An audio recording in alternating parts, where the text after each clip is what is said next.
Just ahead on American Sunrise, President Trump and Georgia Congressman Marjorie Taylor Greene, they have a feud and it continues. What does this mean for the future of America First?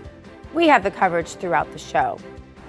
Plus, the House is slated to vote this week on whether to release all of the Epstein files. President Trump called for them all to come out. We will see them, or won't we? We have expert opinions straight ahead. Also later, Pope Leo has been meeting with the liberal Hollywood elite. What can this tell us about where he is taking the Catholic Church? We have these stories, so much more, as American Sunrise starts this Monday and right now. Good morning, America. Welcome to American Sunrise. Whether it's culture, We have breaking news to share with you. politics, President Trump is joining us live now from Florida. we've got you covered. This is what it looks like to be a patriot.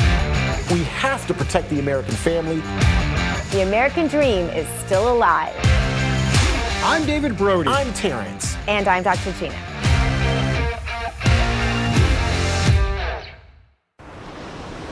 Good morning, everybody. I'm Dr. Gina. We are live with you from the Palm Beaches. Let's bring in David Brody. He's in Washington, D.C., and Terrence Bates in our Denver newsroom. Good morning, gentlemen.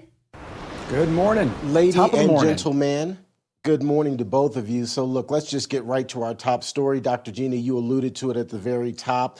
There is a feud happening between President Trump and Georgia Congresswoman Marjorie Taylor Greene this morning. The president has now withdrawn his support for Greene. He's even calling her a traitor. Here is her response. I stood with President Trump when virtually no one else did. Campaigned all over the country, spent millions of my own dollars helping him get elected. And I think that's incredibly important. And I do support him and his administration.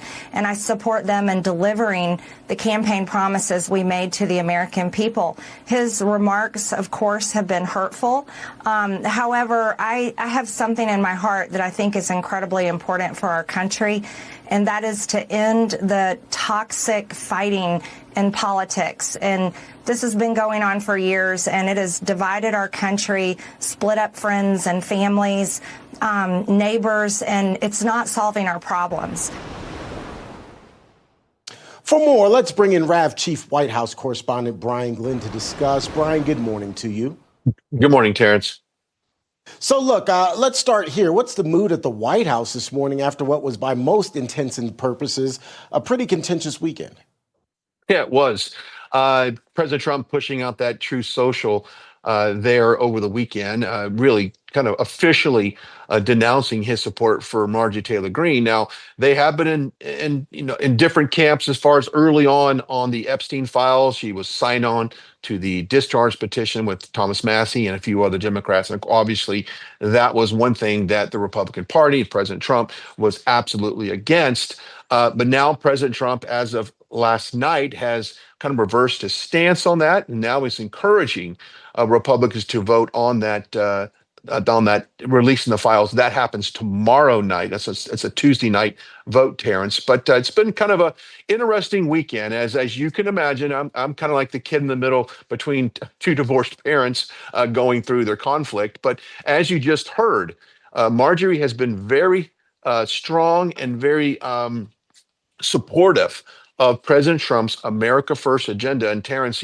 for someone who's been on the campaign trail with President Trump for multiple campaigns, I've seen the support of the American people that they have for him. I've seen the support that Marjorie has personally invested in supporting the president in both campaigns. That's one of the reasons why, Terrence, she even got into politics, was to push the America First agenda and support President Trump. But obviously, the big breakup that's sending shockwaves across all of the world, if you will, we'll see how this plays out. But I am thankful that President Trump now sees the support of the American people wanting to get these Epstein files released. I think he's recognizing that now, and we'll see if that happens tomorrow night.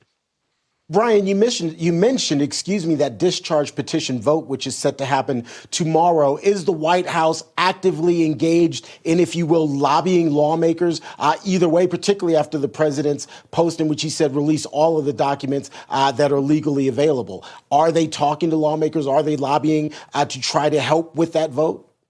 Yeah, I can't confirm whether or not they're individually reaching out to Republicans other than that statement from President Trump that he released on Truth Social. So to answer your question, I don't know if he's making individual phone calls to Republicans about that.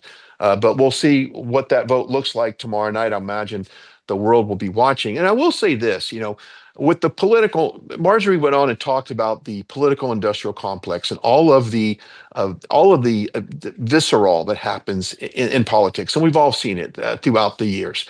But it's escalating to kind of now a more of a violent tone. Just here last night, we were what's called pizza doxing, and what that is someone orders a pizza to your residence, and it's a way to show intimidation that they in fact know where you live, they know that you're there.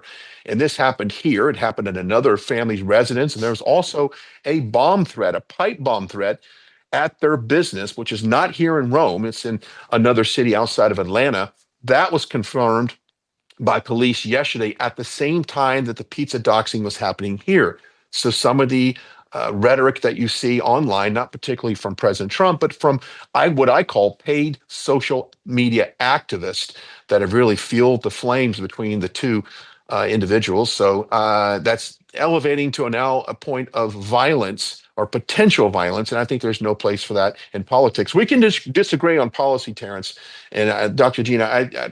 We can all disagree on policy. That's what we do. We discuss our differences, but when people take it to another level, there's no excuse for that.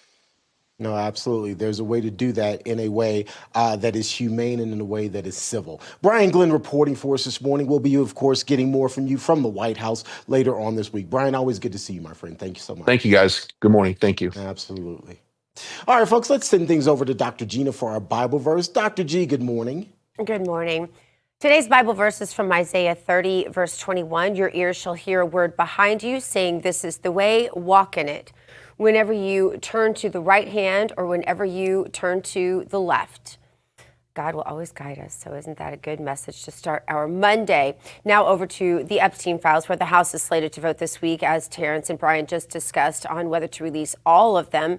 President Trump is calling on the House Republicans to release these files. Trump posted on Truth Social, as I said on Friday night aboard Air Force One, House Republicans should vote to release the Epstein files. Nothing to hide, time to move on from this Democrat hoax, etc., including our recent victory in the Democrat shutdown.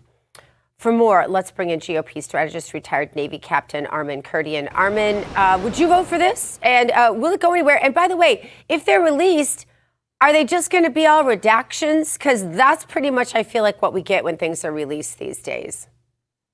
Good morning, Dr. Gina. This is the one thing that I've been concerned about regarding the Epstein files is I'm concerned there could be a lot of names in there, just, ancillary names of like somebody's dry cleaner, somebody's banker or whatever, who simply had nothing to do with this. And the name could be dragged through the mud, or they're going to get a lot of attention or press. That's my biggest concern.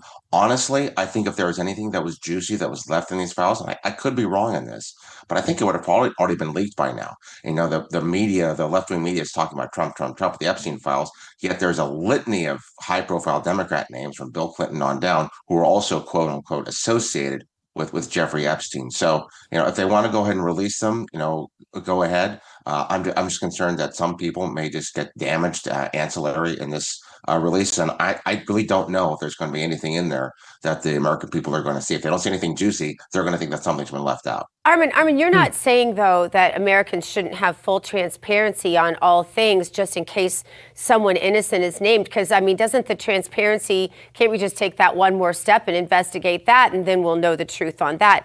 Wouldn't you rather see that than someone who did something criminal, especially to a young girl, go unmentioned or unreleased? Well, let's put it this way. I'll meet you on that in terms of anybody who's done anything terrible or anything who's committed awful crimes. We've got folks who are openly doing some of that here in our Sacramento legislature. And absolutely, these kinds of crimes need to be brought to justice. Look what we're doing in terms of deporting and expelling a lot of these, child sex traffickers here who are here illegally. I'm all absolutely 100% for that kind of transparency. Sometimes transparency can go a little bit too far because the media loves to make a lot more of certain things that are out there that are really there. I just don't want anybody innocent or anybody who hasn't done anything wrong also maybe go into the spotlight if they haven't done anything wrong and this is not conducive to their lives. Armin, we've got about a minute left. It's kind of tight this morning, but the feud between President Trump and Georgia Congresswoman Marjorie Taylor Greene obviously making headlines, especially over the weekend. How do you see it exactly? My son quoted a Bible verse to me last night, said, "Nobody in this world is perfect except for God." Regarding to the feud, the one thing that I always had a big criticism of the president on is he keeps a lot of these feuds in public and he keeps feeding the fire to his detriment and it takes away from his agenda and the success that he actually has. Marjorie Taylor Greene is concerned about affordability. Rightfully, she should be. There's some things the president has control over, and there's some things he simply doesn't have control over. The amount of damage that was caused under the Biden administration was just massive and extensive. Insurance rates, food, all these other things that happened within our economy that Trump is trying to right the ship on. So certainly, maybe there's some room for improvement. He's doing, I think, a pretty good job of actually trying to make this happen.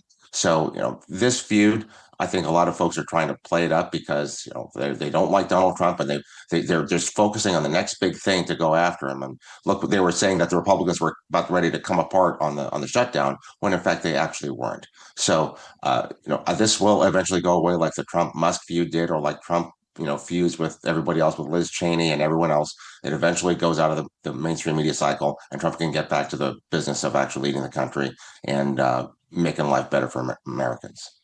This is a massive distraction. Buried in the news this weekend was the fact that we are on pace to have 85,000 fewer drug-related deaths in America right now. This is what Republicans and President Trump, I wish, were focused on, because this is the kind of thing that wins midterms. Armin Kurdian, thank you so much for your time. Thanks, Dr. Gina and David. Have a great day. You too. You too. Coming up, we check out the hottest headlines from the Rab Newsroom with T. Bates. And later, President Trump hints he's made a decision on potential action against Venezuela. What options are on the table, and what will this mean for the U.S. in terms of the world stage? We're going to analyze all that soon here in American Sunrise.